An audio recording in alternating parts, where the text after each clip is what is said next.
All right, so what is our next destination in space? The next ultimate destination is... No, the next one.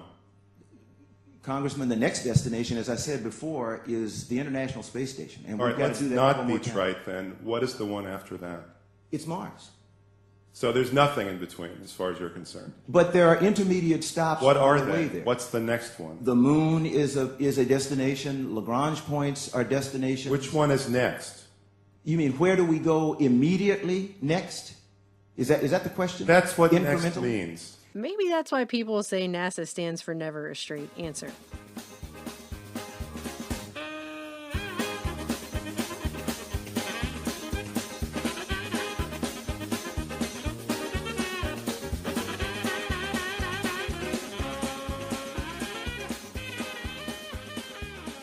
Anyway, let's go ahead and pretend, however, that we all trust and believe everything NASA says like it's golden, as if they're the most trustworthy government agency we're unable to question for some reason that has never been sufficiently explained to me, but people just get really mad when you dare to question them.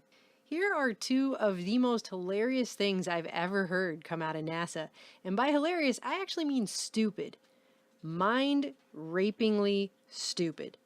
First of all, in the lead up to the 40th anniversary of man's supposed walk on the moon in 1969, NASA came forward with the claim that all of the Apollo 11 telemetry data was missing. And by missing, I mean erased. They came out with this report claiming that while the Apollo 11 astronauts were landing on the moon, they were sending this live to televisions all over the world. But what the world got was grainy, blurry, ghost-like footage of very low quality that was blamed on the transfer and broadcasting of these tapes to live TV, which left the whole thing looking like a third-generation photocopy.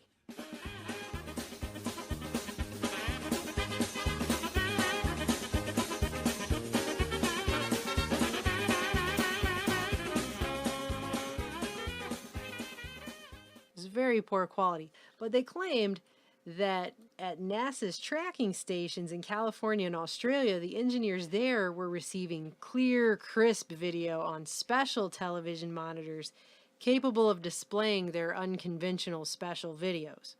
So what they were seeing was all crisp and clear and you could see everything, but what everyone else got on live TV was really poor quality. Turns out after that broadcast, the engineers at those stations never saw those telemetry tapes ever again. This is what they claim. And they had this Herculean effort where they got all these people together and they interviewed all these people and they went to hunt down these tapes and they spent 3 years trying to find out where the telemetry tapes went from what we are still today told was possibly the most monumentous thing that human beings did ever in the entire 20th century. But in their own report, they admit that aside from a few canisters of Apollo 9 telemetry tapes still stored, the Apollo era telemetry tapes no longer exist anywhere. They're gone. That's right. But it gets better because they taped over it, and Hollywood is gonna fix it. So NASA lost their footage of landing on the moon, but Hollywood's gonna restore it. It becomes like a Three Stooges episode. As you read this article, it just gets more ridiculous. So this is the Associated Press, July 17th, 2009. NASA could put a man on the moon, but didn't have the sense to keep the original video of the live TV transmission. Oops. In an embarrassing acknowledgement, the space agency says Thursday it must have erased the Apollo 11 moon footage years ago so it could reuse the tape. That's right. So it could reuse the tape that it was on. So it isn't just that it got lost. It got purposefully erased because they needed to reuse that tape for something else that was more important than the original footage of man walking on the moon. But now Hollywood's coming to the rescue because the studio wizards who restored Casablanca are digitally sharpening and cleaning up the ghostly, grainy footage of the moon landing and making it even better than what TV viewers saw on July 20th, 1969. They claim there's nothing being created or manufactured. Just it's, going to be better because Hollywood. They go through and talk about this refurbishing effort, and they got this guy, Nafzger, who said that after the huge search began 3 years ago for the old moon tapes, they were led to the inescapable conclusion that 45 tapes of Apollo 11 video were erased and reused. The original videos beamed to Earth were stored on giant reels of tape that contained 15 minutes of video along with other data from the moon. In the 70s and 80s, however, NASA had a shortage of tapes, so it erased 200,000 of them and reused them. They had they had billions of dollars, but they couldn't afford some extra tapes. They just, you know how it goes. You just gotta... Nafzger, who was in charge of the live TV recording back in the Apollo years, said they were mostly thought of as data tapes, and it wasn't his job to preserve history, he said, just to make sure the footage worked. In retrospect, he said he wished NASA hadn't reused the tapes. Oh, he does he? Outside historians were aghast. It's surprising to me that NASA didn't have the common sense to save perhaps the most important historical footage of the 20th century. These are rocket scientists, right? Isn't that what people always say? What are you, a rocket scientist?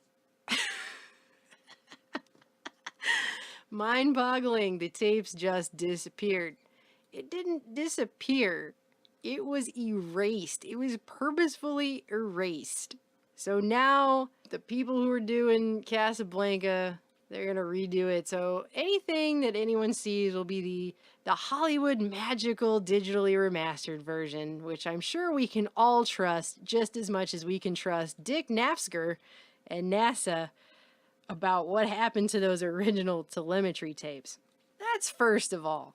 Now let's just continue to assume everything we've been told about going to the moon is true. For some reason that again has never been sufficiently explained, no human has traveled beyond low Earth orbit since 1972, when the Apollo missions to the moon ended. That is what we are told. We're not told why, we're just told they never have. But lots of people have asked why. Why exactly is it that we went there for a few years and then never all this time have we ever returned to the moon? Well, let's leave that to Don Pettit, chemical engineer who used to be a staff scientist at Los Alamos National Lab before becoming a NASA astronaut and supposedly going on not one but two long-duration stays on the International Space Station. Let's hear what he has to say about why we've never been back to the moon. I'd go to the moon in a nanosecond.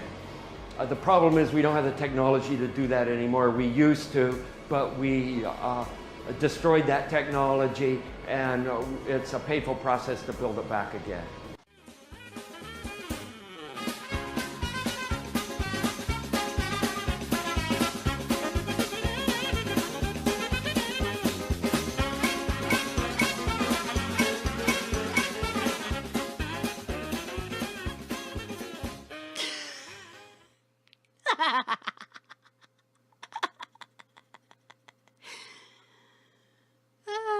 We destroyed that technology, and it's a painful process to build it back again.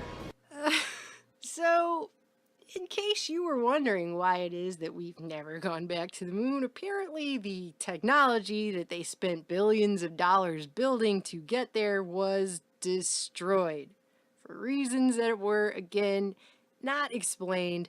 And don't ask me how I got to eggs on space station. And it's painful to build that back again. So, so that's why. I guess that's why some reason we're erasing the original telemetry tapes and we're destroying the technology to get there. So that's it. NASA erased the telemetry tapes. They erased the original tapes of the moon landing.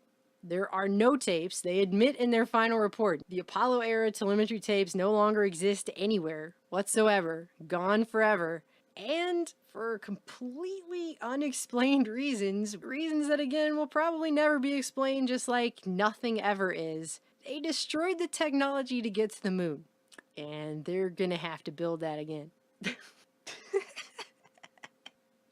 No wonder people who love and trust NASA so much get so angry when you even dare to question them. Futurist and sci-fi writer Arthur C. Clarke once claimed that any sufficiently advanced technology is indistinguishable from magic. Think about that for a second. Once the technology is no longer sufficiently advanced, however, the magic, well, it kind of wears off. We destroyed that technology, and it's a painful process to build it back again.